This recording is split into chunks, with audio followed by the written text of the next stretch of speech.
Hello everyone, आज हम बात करेंगे कुछ और सॉलिड शेप्स के बारे में। तो स्टार्ट करते हैं आज का हमारा लेक्चर।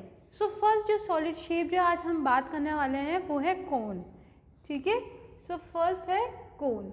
ऑलराइट, सबने कोन देखा है, जैसे कि आइसक्रीम खाते हैं तो आइसक्रीम कोन, तो आइसक्रीम कोन का शेप क्या होता है? कोन ही होता है। ठीक है, बर्थडे कैप्स होती हैं, उनका शेप कोन होता है, राइट। तो कुछ हम रियल लाइफ एग्जांपल्स से समझ सकते हैं कि कोन क्या है ना। अब इनका जब अपन इतना सब जगह रियल लाइफ में कोन देखते हैं, हेमिस्फेयर देखते हैं, स्फेयर देखते हैं और क्यूबॉइड क्यूब देखते हैं, तो कहीं ना कहीं उनका जो सरफेस एरिया और वॉल्यूम निकालना हमारे लिए बहुत इंपॉर्टेंट हो जाता है। सही बात है ना। तो इसलिए ये चैप्टर उससे रिलेटेड बहुत इम्पॉर्टेंट है। ठीक है, तो कोन में देखते हैं शेप क्या होता है कोन का। ठीक है, ऐसा कुछ शेप होता है कोन का। This is the shape of the cone, right. ठीक है, तो देखो यहाँ पे क्या है कि यहाँ पे ये सर्कल दिख रहा है, तो कुछ रेडियस भी होगा सर्कल का, तो मान लेते हैं ये सेंटर है तो ये आर हो जाएगा। ठीक है ना, नीचे बेस क्या होता है? सर्कल ही तो होता है, तो सर्कल है तो कहीं ना कहीं एक पॉइंट भी होगा, सेंटर भी होगा और उसका रेडियस भी होगा, तो ये मान लेते हैं कि रेडियस है। ठीक है ना। अच्छा, अब देखो हाइट क्या होती है? हाइट हमेशा अपन स्ट्रेट नापते हैं, है ना, कभी स्लांट व्लांट होके नहीं नापते, अपन पूरा एक स्ट्रेट होता है ना तभी नापते हैं हाइट। तो देखो यहाँ से एक स्ट्रेट लाइन ड्रॉ कर देते हैं, ये रही स्ट्रेट लाइन 90 डिग्री पे, तो ये एच हो जाएगी, ये कोन की हाइट हो जाएगी। ठीक है ना। और फिर इसकी बात करें तो ये क्या होगा? ये क्या होगा? ये होती है स्लांट हाइट एल। ठीक है ना, ये हाइट नहीं होती, ये स्लांट हाइट होती है। ठीक है ना, स्लांट में ये, तो ये होती है स्लांट हाइट। एल क्या हो गया? स्लांट हाइट हो गई। ठीक है ना। एच क्या हो गई?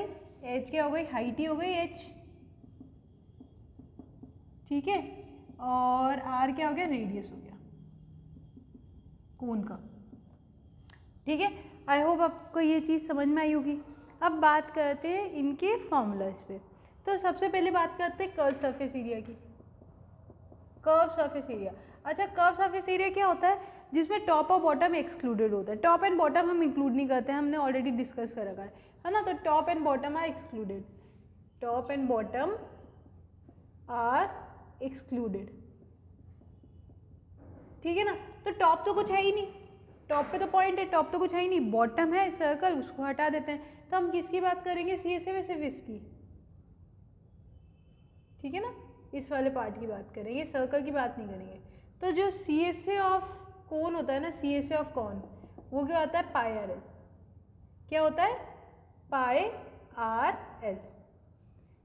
ठीक है, तो अब बात करते हैं टी एस ए की। टी एस ए क्या होता है? Total surface area. अच्छा, टोटल सरफेस एरिया में क्या होता है? टॉप एंड बॉटम भी इंक्लूड हो जाता है। सही बात है ना, टॉप एंड बॉटम भी इंक्लूड हो जाता है, तो पाई आर एल तो रहेगा प्लस, अब इसमें क्या होगा? ये सर्कल भी इंक्लूड हो जाएगा। बेस, बेस क्या है? सर्कल है, मतलब इसका एरिया पाई आर स्क्वायर, तो टोटल सरफेस एरिया हो गया। अच्छा, अब इसकी वॉल्यूम की बात करें तो जो इसकी वॉल्यूम होती है ना, वो सिलेंडर का 1/3 होता है। अब सिलेंडर की वॉल्यूम क्या होती है? पाई आर स्क्वायर एज। तो जो कोन का होगा वो क्या होगा? 1/3 पाई आर स्क्वायर एज। ठीक है, तो ये कुछ फॉर्मूले हो गए। ठीक है, अब एक चीज़ मेन आ जाती है, वो क्या आती है? एल एंड एच के बीच में रिलेशन। ठीक है ना, relation between L, H and R. ठीक है ना, तीन चीज़ों के बारे में बात करते हैं अपन। एक तो क्या हो गई? स्लांट हाइट, हाइट और रेडियस। अब इन तीनों के बीच में क्या होता है? रिलेशन निकालना ज़रूरी है। क्यों? कभी क्वेश्चन में एच गिवन होगा, कभी एल गिवन होगा, कभी आर गिवन होगा, है ना। दो चीज़ें गिवन होगी एक टाइम पे, थर्ड अपन को निकालनी पड़ेगी, तो कैसे निकालेंगे? सही बात है ना। तो देखना ध्यान से, ये देखो ये तो एच हो गई, ये आर हो गया और ये एल हो गया, तो कहीं ना कहीं ये राइट एंगल ट्राइंगल दिख रहा है कि नहीं दिख रहा? ये राइट एंगल ट्राइंगल दिख रहा है कि नहीं दिख रहा? बिल्कुल दिख रहा है। तो राइट एंगल ट्राइंगल में ये एच हो जाएगा, ये पी हो जाएगा और ये बी हो जाएगा। सही बात है ना। तो इस पर क्या अपन पाइथागोरस लगा सकते हैं? बिल्कुल लगा सकते हैं, तो पाइथागोरस लगा देते हैं। पाइथागोरस लगाने के लिए क्या होता है? पाइथागोरस क्या होता है? H square equal to P square plus B square. सही बात है ना, तो बस लगा दो। तो एच की जगह एल स्क्वायर, पी की जगह पी एच स्क्वायर और बी की जगह आर स्क्वायर, तो ये हो गया L square equal to H square plus R square. ये इसका रिलेशन हो गया एल एच और आर के बीच में। कोई भी दो गिवन हो, अपन थर्ड आराम से इस वाले से निकाल सकते हैं। सो आई होप ये वाले फॉर्मूलेस क्लियर होंगे। नेक्स्ट पे चलते हैं। सो हमारा जो नेक्स्ट सॉलिड फिगर है वो क्या है, सेकंड है हेमिस्फीयर, ठीक है ना, हेमिस्फीयर एंड स्फीयर।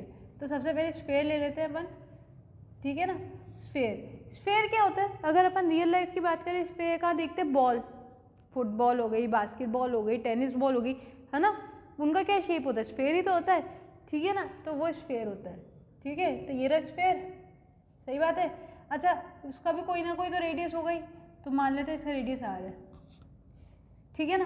तो इसका अगर अपन टोटल सरफेस एरिया निकालें या फिर सरफेस एरिया की बात करें, टोटल सरफेस एरिया या सरफेस एरिया, एक ही सरफेस एरिया होता है इसका, क्योंकि इसका कोई टॉप एंड बॉटम ही नहीं है, सही बात है ना। तो एक ही सरफेस एरिया होता है टोटल सरफेस एरिया, ठीक है ना। तो सरफेस एरिया ये टोटल सरफेस एरिया, तो ये कितना होता है 4πr²। कितना होता है 4πr²। अब बात ये आती है कि ये आया कैसे, कुछ नहीं, क्या किया हमने, इस जो स्फीयर था उस पर क्या किया, एक स्ट्रिंग लिया, उसको बांधा, लपेटा, ठीक है ना। जब लपेट के उसको खोला ना तो उसकी जो लेंथ आई ना वो 4πr² आई, ठीक है ना। सो आई होप कोई आपको ये क्लियर हुआ होगा। नेक्स्ट बात करते हैं इसके वॉल्यूम की। तो इसका जो वॉल्यूम होता है वो 4/3πr³ होता है, 4/3πr³, ठीक है ना। अब थर्ड बात करते हैं हेमिस्फीयर की, हेमिस्फीयर, ठीक है। हेमिस्फीयर क्या होता है, बाउल देखा है, बाउल, बाउल देखा है ना, वही हेमिस्फीयर होता है, मतलब स्फीयर का आधा, ठीक है ना। तो हेमिस्फीयर कुछ ऐसा होता है, ठीक है ना। अब इसका भी कोई ना कोई तो रेडियस हो गई, सही बात है। तो इसका अगर अपन CSA की बात करें तो CS होता है 2πr², ठीक है ना। TSA की बात करें तो देखो ये वाला ये जो टॉप है वो इंक्लूड हो जाएगा, तो 2πr² + πr², तो कितना हो जाएगा 3πr², ठीक है। और वॉल्यूम की बात करें, अच्छा ये क्या है, ये स्फीयर का आधा है तो वॉल्यूम भी आधा ही होगा। तो अगर इसका 4/3πr³ है तो इसका 2/3πr³ हो जाएगा, डन, ठीक है। सो आई होप आपको ये फॉर्मूलेस क्लियर हुए होंगे, ठीक है। तो अब क्वेश्चंस करते हैं इनसे रिलेटेड, सारे सॉलिड फिगर्स से रिलेटेड, ठीक है। तो स्टार्ट करते हैं हमारे फर्स्ट क्वेश्चन से। सो हमारा फर्स्ट क्वेश्चन है, if the total surface area, if the total surface area of a solid hemisphere, of a solid hemisphere is 462 centimeter square, is 462 centimeter square. Find its volume, find the volume, ठीक है। तो question में क्या दे रखा है, if the total surface area of solid hemisphere, hemisphere की बात हो रही है, तो ये रहा हेमिस्फीयर, ठीक है ना। इसका कोई रेडियस मान लेते हैं r, ठीक है। तो if the total surface area of solid hemisphere is 462, that is TSA, है ना। Total surface area is nothing but TSA, right. Total surface area is equal to कितना, is equal to 462 centimetre square, that is given to us. अच्छा, mensuration का करने का सबसे best तरीका ये है कि जो गिवन है ना उसका फॉर्मूला लगा के पहले वो सॉल्व कर लो, ठीक है ना। बाद में देखेंगे क्या निकालना है क्या नहीं निकालना, है ना। तो टोटल सरफेस एरिया पता है, तो TSA का फॉर्मूला पता है कि अपन को हेमिस्फीयर का बिल्कुल पता है, 3πr² लगा देते हैं यहाँ पे। तो ये कितना हो जाएगा, 3πr² इज इक्वल टू 462, ठीक है ना। तो 3 पाई की वैल्यू कितनी होती है 22/7, और r² को r² रहने देते हैं 462। अच्छा, ये इसको क्या करते हैं, सारे कांस्टेंट को एक साइड ले जाते हैं, तो 462 ये 3 मल्टीप्लाई में तो दे जाके डिवाइड में, और ये रेसिप्रोकल होकर 7/22, ठीक है। अब ये 2 से गया, ये 11 टाइम्स, ये 2 से गया 231 टाइम्स, फिर ये 11 से गया 221 टाइम्स, और ये गया 7 टाइम्स। तो r² इक्वल टू कितना आ गया 49 आ गया। तो r कितना आ जाएगा अपना, 49 किसका स्क्वायर होता है 7 का, तो ये 7 सेंटीमीटर आ गया r, ठीक है ना। r निकल गया हमारा, ठीक है ना। r क्या माना था हमने, r is equal to radius मान लिया था हमने, ठीक है ना, ठीक है। अब बात करते हैं कि निकालना क्या है, वॉल्यूम निकालना है हमें। तो वॉल्यूम का फॉर्मूला हमें पता ही है, क्या होता है वॉल्यूम का फॉर्मूला, 2/3πr³, यही होता है ना। बस लगा दो 2/3, पाई की वैल्यू कितनी है 22/7, जब तक क्वेश्चन में गिवन नहीं 22/7 लगानी है। अगर क्वेश्चन में गिवन है 3.14 तो 3.14 लगानी है ना। और R cube is nothing but 7 into 7 into 7 है ना, 3 बार मल्टीप्लाई हो जाएगा बच्चा। सो ये 7 7 से कैंसिल। अब मल्टीप्लाई कर लेते हैं तो ये कितना हो जाएगा 44 इंटू 49 है ना, तो कर लेते हैं 44 into 49।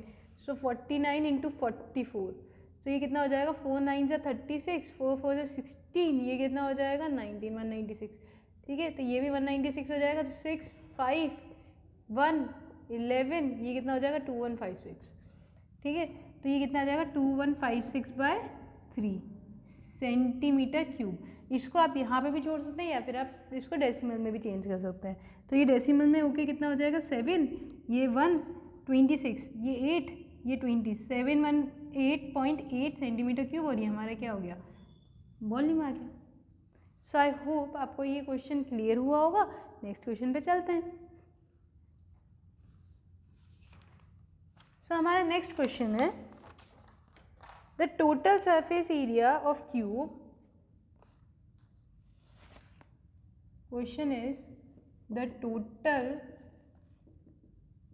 Surface area of cube is numerically equal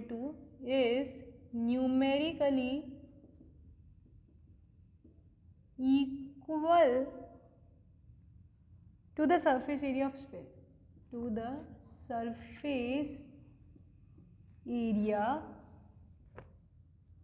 of a sphere.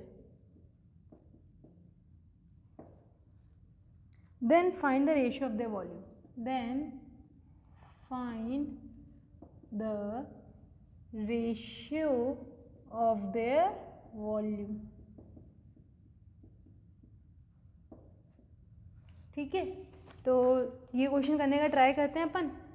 अब जैसे कि क्या बोल रखा है, जो बोल रखा है पहले वो लिख लो। क्या बोल रखा है, the total surface area of cube is numerically equal to the surface area of sphere. मतलब क्या है, दोनों का जो टोटल सरफेस एरिया है ना वो इक्वल है। स्फीयर का तो एक ही सरफेस एरिया होता है ना। ठीक है, तो क्या लिखा हुआ है क्वेश्चन में कि total surface area of cube is equal to surface area of sphere. ठीक है ना, तो एक क्यूब है और एक स्फीयर है। क्यूब क्या हो गया, क्यूब कैसा हो गया, ऐसा कुछ है ना, ये तो क्यूब हो गया। और स्फीयर की बात करें तो ऐसा कुछ। तो इस स्फीयर का रेडियस तो आर मान लेते हैं और इस क्यूब की हाइट जो लेंथ है वो ये मान लेते हैं। ठीक है ना, तो फॉर्मूला लगाते हैं। फॉर्मूला पता है total surface area of cube क्या होता है 6a², तो लगा देते हैं 6a² इक्वल टू, और सरफेस एरिया ऑफ क्यूब कितना होता है 4πr², 4πr², है ना। जो गिवन है पहले वो लगा के जो निकाल सकते हैं वो निकाल देंगे, फिर उसके बाद में देखेंगे कि क्वेश्चन में क्या गिवन निकालना है हमें। ठीक है ना, ठीक है। तो अब क्या करते हैं, इसको सॉल्व करने का ट्राई करें। तो 6a² इक्वल टू ये कितना आ जाएगा 4, पाई की वैल्यू कितनी होती है 22/7, क्योंकि और कुछ गिवन है नहीं हमें, और ये r²। ठीक है ना, तो अपन क्या करते हैं, वेरिएबल्स को एक साइड ले लेते हैं, कांस्टेंट को एक साइड ले लेते हैं। ठीक है, तो ये कितना हो जाएगा 6 × 7 है ना, 6 × 7, ये डिवाइड है तो इधर जाके मल्टीप्लाई में, और ये दोनों ऐसे आ जाएंगे 22 × 4 is equal to r²/a²। Constant एक साइड, वेरिएबल एक साइड। ठीक है, तो ये तो कितना हो गया 3, ये कितना हो गया 11। ठीक है, तो ये कितना हो गया 21/44 is equal to r²/a²। 21/44 is equal to r²/a²। ठीक है ना, total surface area of cube is numerically equal to the surface area of sphere. अब क्या करना है, then find the ratio of their volume. अच्छा, अब रेशियो ऑफ देयर वॉल्यूम निकालना है तो कैसे निकालेंगे, वो वाली बात आ जाती है। ठीक है, अब ये तो कट ही नहीं रहे, नहीं कट रहे ना, तो इसको तो यहीं छोड़ देते हैं अपन, कोई दिक्कत वाली बात ही नहीं है। ठीक है, तो वॉल्यूम का जो करना है, तो वॉल्यूम का क्या होगा, पहले क्यूब का आएगा फिर किसका आएगा, स्फीयर का आएगा। तो volume of cube ratio volume of sphere निकालना है ना, वॉल्यूम ऑफ स्फीयर। ठीक है, तो वॉल्यूम ऑफ क्यूब कितना होता है a³, और वॉल्यूम ऑफ स्फीयर कितना होता है 4/3πr³। ठीक है, यहाँ तक कोई दिक्कत नहीं है। ठीक है, अब अच्छा इसको मैं रब कर देती हूँ यहाँ से। a³ रेशियो 4/3πr³ निकालना है हमें। अच्छा यहाँ से 21/44 है, तो अपन या तो देखो 21/44 इज इक्वल टू कितना है r²/a², तो या तो अपन a² की टर्म में ले आते हैं क्या r² की टर्म में ले आते हैं, है ना। तो ये इसको ये डिवाइड में तो जाके मल्टीप्लाई में हो जाएगा, तो ये कितना हो जाएगा a² इंटू 21/44, ये किसके बराबर आ जाएगा अपना r² के बराबर आ जाएगा, ठीक है ना। तो अगर मैं यहाँ से r निकालने की कोशिश करूँ तो a² का तो a हो जाएगा और ये कितना हो जाएगा √21/44 हो जाएगा, ठीक है ना। तो r की वैल्यू a के टर्म में आ गई, r इज इक्वल टू क्या है a इंटू √21/44।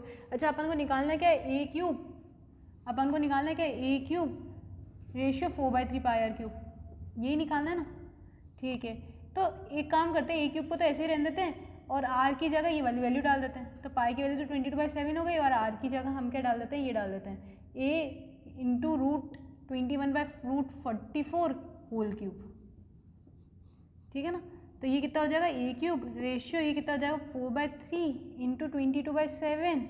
अच्छा ये 3 बार मल्टीप्लाई हो जाएंगे a³ है ना, तो a इंटू a मतलब a³ हो जाएगा और ये 3 बार मल्टीप्लाई अपने आप से हो जाएंगे, है ना। तो ये कितना हो जाएगा √21/√44 इंटू √21/√44 इंटू √21/√44। सेपरेट आउट कर लिया, रूट कर सकते हैं ना, कोई दिक्कत वाली बात ही नहीं है। अच्छा a³ से तो a³ कैंसिल हो गया, तो ये 1 रेशियो, ठीक है। ये 4/3 इंटू 22/7। अच्छा √21 इंटू √21 अपन को 21 दे देगा, √44 इंटू √44 44 दे देगा और इसको ऐसे रहने देते हैं √21/√44। अच्छा अब देखो ये 3 7 से 21, ये कैंसिल हो गया, ये 22 से 2 टाइम्स, ये 2 टाइम्स, तो क्या बचा 1 रेशियो 2 √21 और यहाँ पे क्या बचा √44। अच्छा ये डिवाइड में तो दे कि मल्टीप्लाई में हो जाएगा, तो ये कितना हो जाएगा √44 और ये कितना हो जाएगा 2 √21, है ना। अच्छा इसको थोड़ा सा और सिंप्लीफाई कर सकते हैं, कैसे √44 को मैं क्या देख सकती हूँ √2 इंटू √2 इंटू 11 लिख सकती हूँ, रूट में ही रहेगा, है ना। अच्छा 2 को मैं क्या लिख सकती हूँ √2 इंटू √2 लिख सकती हूँ और √21 को मैं √21 ही रहने देती हूँ, तो ये √2 से √2 भी कैंसिल हो जाएगा, तो ये कितना बचेगा √22 और ये कितना आ जाएगा रूट में 42। तो ये जो रेशियो आ गया इनका वॉल्यूम का आ गया, किस में आ गया, ये रूट में आ गया, है ना। Question is how many balls each of radius 1 centimeter, each of radius 1 centimeter can be made from a solid sphere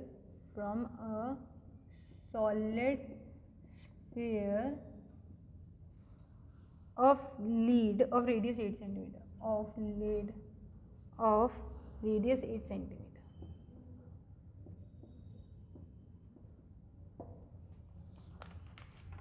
ठीक है, क्या बोल रहा है question, how many balls each of radius 1 centimetre can be made from a solid sphere of laid off radius 8 centimetre.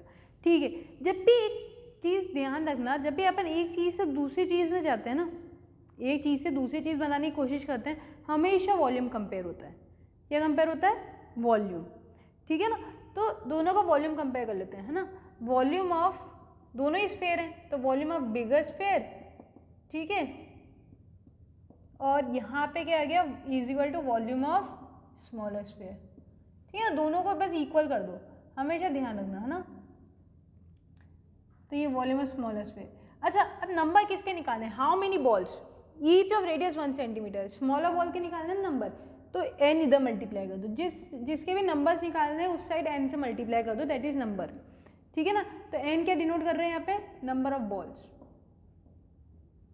ठीक है ना। ये r क्या है इज इक्वल टू 1 सेंटीमीटर है और कैपिटल R क्या है इक्वल टू 8 सेंटीमीटर। ये तो क्या हो गया स्मॉलर स्फीयर के लिए हो गया और ये किसके लिए हो गया, बिगर के लिए, ठीक है। बस अब फॉर्मूला डाल देते हैं, तो ये कितना हो जाएगा 4/3 pi r cube is equal to n into 4/3 pi r cube. अब 4/3 से 4/3 कैंसिल, पाई से पाई कैंसिल, तो बचा कि r cube is equal to n into r cube, ठीक है। सो कैपिटल R कितना है 8, तो 8 क्यूब हो जाएगा n और स्मॉल r कितना है 1 का क्यूब। सो ये कितना हो जाएगा 8 क्यूब मतलब 512 is equal to n into 1, n into 1 n ही होता है, तो 512 is equal to n। So number of balls कितनी आ गई नंबर ऑफ बॉल्स कितनी आ गई 1 सेंटीमीटर की 512 बॉल्स आप बना सकते हो किससे, स्फीयर ऑफ 8 सेंटीमीटर बॉल से। ठीक है, और ये आपका आंसर हो गया। आई होप आपको ये क्वेश्चन क्लियर हुआ होगा। नेक्स्ट क्वेश्चन पे चलते हैं। सो हमारा नेक्स्ट क्वेश्चन है, next question is how many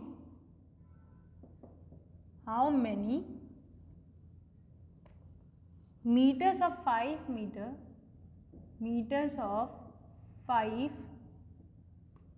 meter white cloth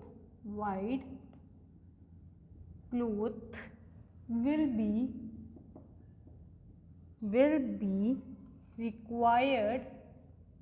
be required to make a conical tent, the radius of whose base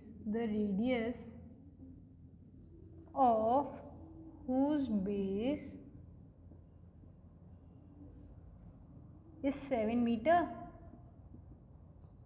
meter and whose height is 24 meter and whose height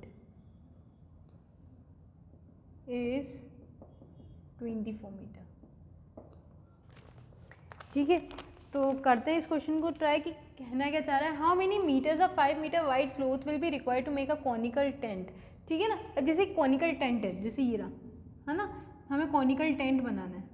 ठीक है ना, तो उसमें हमें कितना cloth लगेगा। ठीक है, और क्लोथ की विड्थ क्या है 5 मीटर, क्लोथ की विड्थ क्या है 5 मीटर है।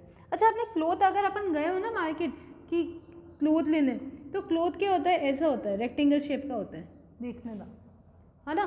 तो इसकी विड्थ क्या है 5 मीटर हमें गिवन है ना, और हमें लेंथ निकालनी, तो मान लेते हैं एल। ठीक है ना, या तो कैपिटल मान लेते हैं, कैपिटल एल है ना। ठीक है, अब क्या है कि ये कौन है, इसका जो रेडियस है बेस का वो 7 मीटर है और जो हाइट है वो 24 है।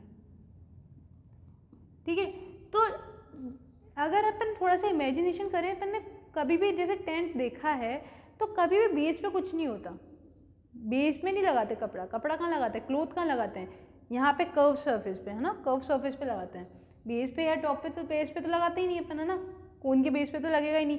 तो इसमें कर्व सरफेस एरिया निकलेगा कि टोटल सरफेस एरिया निकलेगा, कर्व सरफेस एरिया निकलेगा। वेरी गुड, तो यहाँ पे सी एस से आ गया, तो सी एस से ऑफ कोन निकाल लेते हैं, क्योंकि जो क्लोथ है वो कहाँ लगेगा, यहाँ लगेगा, है ना, ये चीज़, ये कर्व सरफेस एरिया तो निकालना है, तो ये कितना हो गया पाई आर है।